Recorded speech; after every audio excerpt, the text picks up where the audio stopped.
اللہ تعالیٰ مزید فرماتے ہیں وَلَا يُحِيطُونَ بِشَيْءٍ مِّنْ عِلْمِهِ إِلَّا بِمَا شَاءَ. اللہ نے پہلے اپنے بارے میں بتایا، اللہ نے اپنے علم کے بارے میں بتایا کہ میں لوگوں کے ماضی کو بھی جانتا ہوں، حال کو بھی جانتا ہوں، مستقبل کو بھی جانتا ہوں، جو ان کے آگے ہے وہ بھی جانتا ہوں، جو ان کے پیچھے ہے وہ بھی جانتا ہوں. پھر اللہ نے بتایا کہ لوگوں کا علم کیا ہے، لوگوں کا علم کتنا ہے، لوگوں کے علم کی کیا مقدار ہے. فرمایا وَلَا يُحِيطُونَ بِشَيْءٍ مِّنْ عِلْمِهِ إِلَّا بِمَا شَاءَ. فرمایا جو اللہ کا علم ہے، جو معلومات اللہ کے پاس ہیں، لوگ اس کا احاطہ ذرا بھی نہیں کر سکتے. وَلَا يُحِيطُونَ بِشَيْءٍ. اللہ کہتے ہیں کہ جو معلومات میرے پاس ہیں لوگوں کو اس کا ذرا بھی علم نہیں ہے الا بما شاء، سوائے ان معلومات کے جو خود میں نے دے دی ہیں. یہ اللہ کا علم ہے، اللہ کا علم ہے. فرمایا وَلَا يُحِيطُونَ بِشَيْءٍ مِّنْ عِلْمِهِ إِلَّا بِمَا شَاءَ. اللہ کہتے ہیں کہ جو میرا علم ہے، جو معلومات میرے پاس ہیں، اس کا احاطہ نہیں کر سکتے، ذرا بھی نہیں کر سکتے. فرمایا سوائے ان چیزوں کے جو خود میں نے دے دی ہیں. اللہ تعالیٰ فرماتے ہیں نا سورہ کہف کے آخر میں، میرے بھائی دھیان سے، اللہ کے بارے میں ذکر ہو رہا ہے، اللہ کی حمد و ثنا ہو رہی ہے. اور اللہ کی حمد و ثنا کم وہ مجلسیں ہیں جہاں پہ ہوتی ہے. بزرگوں کے قصے تو بیان کیے جاتے ہیں، جھوٹے بھی سچے بھی، لیکن اللہ کی حمد و ثنا صحیح معنوں میں ہو یہ کم ہوتا ہے. اس لیے سن لیں آج اللہ کی حمد و ثنا. اللہ تبارک و تعالیٰ سورہ کہف کے آخر میں فرما رہے ہیں قُل لَوْ كَانَ الْبَحْرُ مِدَادًا لِكَلِمَاتِ رَبِّي لَنَفِدَ الْبَحْرُ قَبْلَ أَن تَنفَدَ كَلِمَاتُ رَبِّي وَلَوْ جِئْنَا بِمِثْلِهِ مَدَدًا. کہ اے نبی صلی اللہ علیہ وسلم آپ کہہ دیں، آپ لوگوں کو بتا دیں. کیا بتا دیا جائے، کیا کہا جائے؟ فرمایا کہ زمین کے اوپر سمندر کا جتنا بھی پانی ہے، کتنا پانی ہے جی فرمایا جتنا بھی یہ پانی ہے، خشکی زیادہ ہے زمین کے اوپر کہ پانی زیادہ ہے؟ پانی زیادہ ہے. اللہ فرما رہے ہیں یہ سارے کا سارا پانی، اس کو روشنائی کی شکل دے دی جائے، سیاہی کی شکل دے دی جائے، اور اس سے اللہ کے کلمات لکھے جائیں، اللہ جو کچھ کہتے ہیں وہ لکھا جائے، یہ ساری سیاہی ختم ہو جائے گی، اللہ کی باتیں ختم نہیں ہوں گی. نہیں، بات یہاں پہ ختم نہیں ہوئی. اللہ مزید کہہ رہے ہیں آگے قُل لَوْ كَانَ الْبَحْرُ مِدَادًا لِكَلِمَاتِ رَبِّي لَنَفِدَ الْبَحْرُ قَبْلَ أَن تَنفَدَ كَلِمَاتُ رَبِّي وَلَوْ جِئْنَا بِمِثْلِهِ مَدَدًا. فرمایا جتنا زمین کے اوپر پانی موجود ہے، یہ سارے سمندر، یہ سارے دریا، یہ ساری نہریں، یہ سارے چشمے، یہ ساری ٹینکیاں، اس سارے پانی کو ڈبل کر دیا جائے، پھر بھی اللہ کے کلمات کو نہیں لکھ سکتے، اللہ کے کلمات ختم نہیں ہوں گے، یہ سیاہیاں ختم ہو جائیں گی.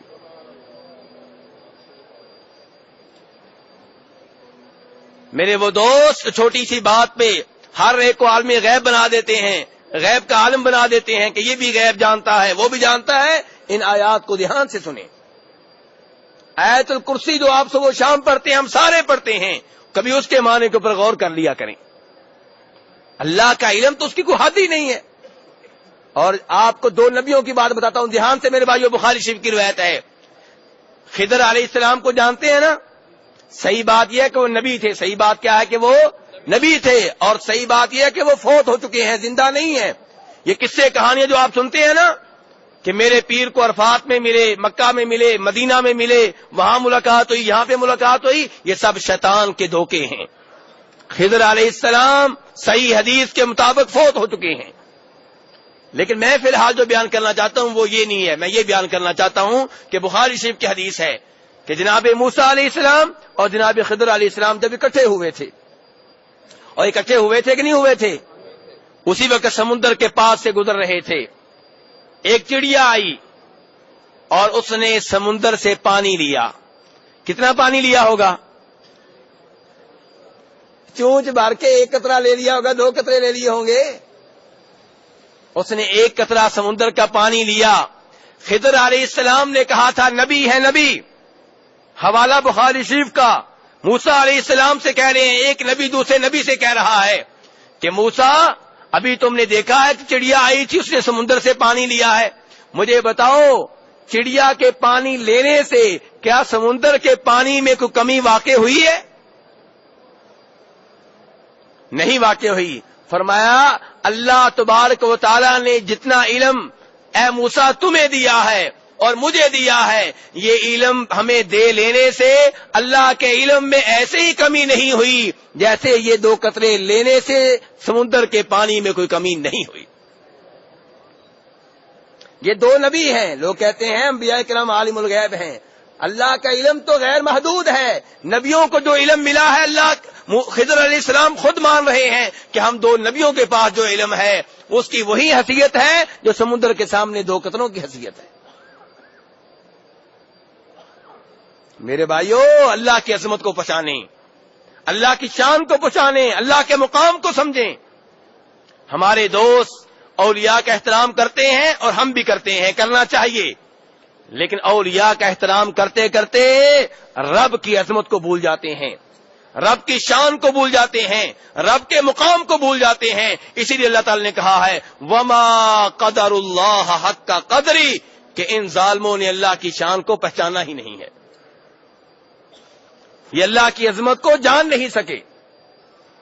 تو بہرحال اللہ تعالیٰ کیا فرما رہے ہیں وَلَا يُحِيطُونَ بِشَيْءٍ مِّنْ عِلْمِهِ إِلَّا بِمَا شَاءَ، کہ فرمایا جو اللہ کی معلومات ہیں یہ اس میں سے ذرا سی چیز کا بھی احاطہ نہیں کر سکتے سوائے اس کے جو اللہ خود دے دے۔ آگے فرمایا میرے بھائی آیت الکرسی آپ صبح و شام پڑھتے ہیں، اس کو سمجھیں اور یہ معنی ذہن میں لا کے پڑھیں گے، ثواب زیادہ ملے گا، پڑھنے کا مزہ زیادہ آئے گا، پھر آپ کو پتا چلے گا کہ اس آیت میں کیا خزانے چھپے ہوئے ہیں۔ اللہ فرما رہے ہیں وَسِعَ كُرْسِيُّهُ السَّمَاوَاتِ وَالْأَرْضِ، اللہ کی عظمت کو پہچانیے۔ اللہ کہہ رہے ہیں وَسِعَ كُرْسِيُّهُ السَّمَاوَاتِ وَالْأَرْضِ، اللہ کہتے ہیں میری کرسی آسمانوں زمین سے زیادہ وسیع ہے۔ زمین کتنی وسیع ہے؟ زمین کتنی وسیع ہے؟ بہت زیادہ ہے نا۔ کوئی کنارہ کسی کو اس کا ملا ہے؟ آسمان کا کنارہ کسی کو ملا ہے؟ حالانکہ ٹیکنالوجی کا دور ہے، جہازوں کا دور ہے، راکٹوں کا دور ہے، خلا میں جانے کے دعوے ہو رہے ہیں، چاند پہ پہنچنے کے سچے جھوٹے دعوے ہو رہے ہیں، اور اللہ تعالیٰ کہہ رہے ہیں کہ یہ زمین جس کو تم نے دیکھا ہوا ہے، یہ آسمان جس کے اوپر تمہاری نگاہ پڑتی ہے، یہ تو کچھ بھی نہیں ہے۔ اللہ کہتے ہیں میری کرسی آسمانوں سے زیادہ وسیع، میری کرسی زمین سے زیادہ وسیع ہے۔ وسیع کرسیہ السماوات والارض، اور میرے بھائی جانتے ہیں کرسی کیا ہے؟ کرسی کیا چیز ہے؟ یہ انسان کے لیے کرسی وہ ہے جس کے اوپر وہ بیٹھتا ہے، اور اللہ کی کرسی کیا ہے؟ عبداللہ ابن عباس فرماتے ہیں رب العالمین کے پاؤں رکھنے کی جگہ ہے، رب العالمین کے پاؤں رکھنے کی جگہ اتنی وسیع، فرمایا کہ یہ آسمان جو تم نے دیکھے ہیں ان سے زیادہ وسیع، یہ زمین جس پہ تمہاری نگاہ پڑتی ہے اس سے زیادہ وسیع، اور میرے بھائیوں وہ عرش جس کے اوپر اللہ مستوی ہے وہ کرسی سے بھی بڑا۔ اللہ کی عظمت کو پہچانے میرے بھائیوں، اللہ کی عظمت کو مخلوقات سے پہچان سکتے ہیں آپ۔ جب آپ کو پتا چلے گا اللہ کی مخلوق کتنی عظیم ہے تب آپ کو پتا چلے گا کہ خالق کتنا عظیم ہوگا۔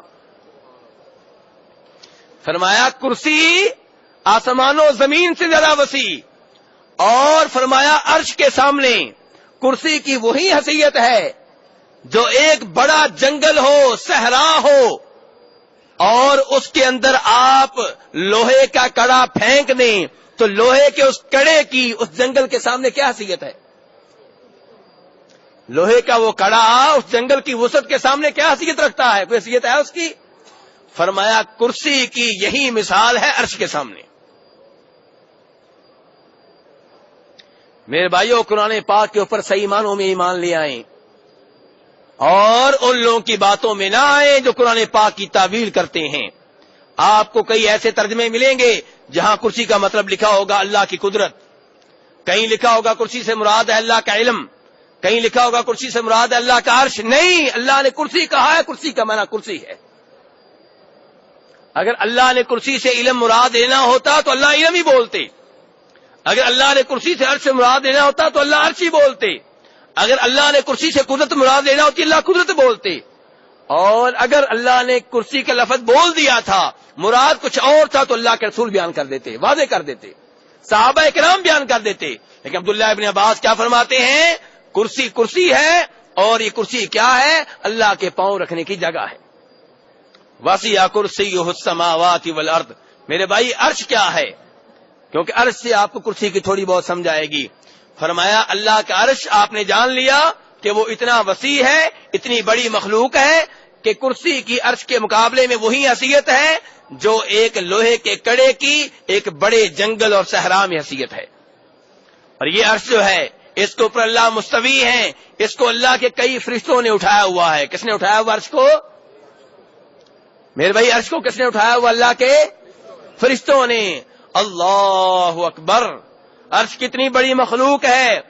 فرماتے ہیں پیارے حبیب صلی اللہ علیہ وسلم, ابو داؤد کی صحیح حدیث ہے, فرماتے ہیں کہ مجھے حکم ہوا ہے, مجھے کہا گیا ہے کہ میں تم لوگوں کو بتا دوں کہ وہ فرشتے جنہوں نے عرش اٹھایا ہوا ہے ان میں سے ایک فرشتہ, اس کی جسامت کیسی ہے, وہ کتنا طاقتور ہے. فرمایا اس کے کانوں کی لو سے لے کر اس کے کندھے کے مابین اتنا زیادہ فاصلہ ہے کہ اگر ایک پرندہ 700 سال چلتا رہے تو یہ فاصلہ طے نہیں ہوگا. صحیح حدیث, صحیح حدیث, جھوٹی روایات کے ہم قائل نہیں ہیں. میں خواب نہیں بیان کر رہا, صحیح حدیث, ابو داؤد کا حوالہ. اللہ کی مخلوق کو آپ سمجھیں گے تو آپ کو خالق کی عظمت کا پتہ چلے گا. آپ فرما رہے ہیں کہ مجھے حکم ہوا ہے, مجھ سے کہا گیا ہے کہ میں تم لوگوں کو بتا دوں کہ وہ فرشتے جنہوں نے اللہ کے عرش کو اٹھایا ہوا ہے ان میں سے ایک فرشتے کا یہ حال ہے کہ اس کے کانوں کی لو سے لے کر اس کے کندھے تک اتنا زیادہ فاصلہ ہے, اتنا یعنی کہ لمبا اس کا قد و قامت ہے. اتنی بڑی مخلوق ہے یہ فرشتے کہ فرمایا اگر پرندہ, انسان کی رفتار تو آہستہ ہوتی ہے نا, فرمایا پرندہ 700 سال اڑتا رہے تو اس سے یہ فاصلہ طے نہیں ہو سکے گا. اس لیے اللہ تعالی نے کہا ہے نا ذل عرش المجید, کہ میں عرش والا ہوں. اللہ تعالیٰ کیوں کہتے ہیں میں عرش والا ہوں؟ کیونکہ عرش بڑی مخلوق ہے. تو اللہ بتانا چاہتے ہیں میں اس مخلوق کا خالق ہوں, میں اس کا رب ہوں. وسیع کرسیہ السماوات والارض ولا یؤودہ حفظہما. تو میرے بھائی وہ تو خالق اتنا عظیم ہے, میری آپ کی کیا حیثیت ہے اس کے سامنے؟ ہم تو گندے سے پانی سے پیدا ہوئے ہیں, پھر ہم اللہ کے سامنے اکڑیں, اللہ کی بات نہ مانیں, اللہ کی عبادت نہ کریں, اللہ کے ساتھ کسی ایسے بندے کو شریک ٹھہرائیں جو ہماری طرح گندے پانی سے پیدا ہوا ہے, تو رب ناراض نہیں ہوگا تو اور کیا ہوگا؟ اللہ کو غیرت نہیں آئے گی تو اور کیا ہوگا؟ ولا یؤودہ حفظہما. فرمایا یہ آسمان و زمین جو ہیں جن کو تم دیکھتے ہو کہ بہت وسیع ہے تمہاری نگاہوں میں, فرمایا اللہ تعالیٰ ان کی حفاظت کر رہے ہیں, اور اللہ کے لیے ان کی حفاظت ذرا بھی دشوار نہیں ہے, کوئی مشکل نہیں ہے. وَهُوَ الْعَلِيُّ الْعَظِيمُ. وہ اللہ علی بلند و بالا ہے, بلند ہے. اللہ نے کیا کہا؟ میں کیا ہوں؟ بلند ہوں. اور اللہ تعالیٰ بلند ہیں ذاتی طور پہ بھی, ذاتی طور پہ بھی اللہ اوپر ہیں. یہ لفظ صحیح نہیں ہے کہ اللہ ہر چیز کے اندر ہے, اللہ ہر ایک کے دل کے اندر ہے. نہیں نہیں نہیں, اللہ کہہ رہے ہیں علی, میں بلند و بالا ہوں. اللہ کہاں ہے؟ اوپر, ذات کے لحاظ سے بھی, مقام کے لحاظ سے بھی, شان کے لحاظ سے بھی. اللہ ہر لحاظ سے اوپر ہیں. اسی لیے عرش کہاں ہے؟ نیچے ہے, اوپر ہے. فرشتے کہاں سے آتے ہیں؟ قرآن کہاں سے نازل ہوا؟ روح ہماری کہاں چڑھ کے جاتی ہے؟ اللہ کے رسول کو معراج ہوا, اللہ کا کلام سننے کے لیے گئے تو کہاں گئے؟ اوپر گئے. وَهُوَ الْعَلِيُّ. اللہ تبارک تعالیٰ بلند و بالا ہے. ہاں, اوپر ہونے کے باوجود اللہ تعالیٰ ہم میں سے ہر مخلوق کو اچھی طرح جانتے ہیں, اچھی طرح اس کی باتوں کو سنتے ہیں. ہر ایک اوپر اللہ کا کنٹرول ہے, ہر ایک اوپر اللہ کی قدرت ہے. تو اللہ کی صفات سننا, دیکھنا, جاننا, قدرت, یہ ہر ایک کے ساتھ ہیں, لیکن ذاتی طور پہ اللہ اوپر ہیں. وَهُوَ الْعَلِيُّ الْعَظِيمُ. اور اللہ عظمت والے ہیں, عظیم ہیں. اللہ کی مخلوق بہت عظیم ہے. جس اللہ کی مخلوق عظیم ہے وہ خود کتنا عظیم ہوگا. وَهُوَ الْعَلِيُّ الْعَظِيمُ. تو میرے بھائی یہ آیت الکرسی ہے, اس کے بارے میں چند ایک معلومات میں نے آپ کو دی ہیں, ورنہ حقیقت میں اس کا حق ادا نہیں ہو سکا, نہ ہم اس کا حق ادا کر سکتے ہیں. اللہ تبارک تعالیٰ سے دعا ہے کہ ہمیں قرآن پاک سے صحیح معنوں میں محبت کرنے کی توفیق عنایت فرمائے. ہمیں قرآن پاک کو یاد کرنے کی توفیق عنایت فرمائے، ہمیں قرآن پاک کو سمجھنے کی توفیق عنایت فرمائے، ہمیں قرآن پاک کے اوپر عمل کرنے کی توفیق عنایت فرمائے، ہمیں قرآن پاک کی لوگوں کو دعوت و تبلیغ دینے کی توفیق عنایت فرمائے۔ وآخر دعوانا ان الحمد للہ رب العالمین۔